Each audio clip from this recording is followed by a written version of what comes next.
Hi అండి. ఈరోజు tomato chutney ఎలా ప్రిపేర్ చేసుకోవాలో చూద్దాము. Street style.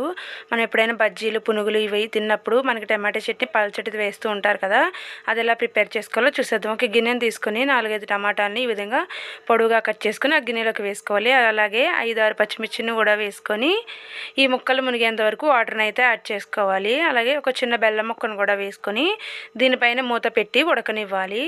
ఈ విధంగా ఉడికిన ముక్కల్ని ప్లేట్లోకి అయితే తీసేసుకోవాలి. ప్లేట్లో తీసుకున్న తర్వాత ఈ వాటర్ని అయితే పక్కన పెట్టేసుకోవాలి. ఇప్పుడు వీటిని చల్లారిన తర్వాత ఒక మిక్సీ గిన్నెని తీసుకొని ఆ మిక్సీ గిన్నెలోకి టమాటాలను వేసుకోవాలి. వేసుకొని 4-5 వెల్లుల్లి రెబ్బలు, అలాగే తగినంత సాల్టు, ఒక 1 స్పూన్ వరకు జీలకర్ర వేసుకొని మిక్సీ పట్టుకోవాలి. ఈ విధంగా మిక్సీ పట్టుకున్న ఈ మిశ్రమాన్ని మనం ముందుగా ఉడికించుకుని టమాటా వాటర్లో వేసుకొని కొంచెం కొత్తిమీర వేసుకుంటే పల్చటి టమాటా చట్నీ రెడీ. ప్లీజ్ సబ్స్క్రైబ్ చేసుకోండి.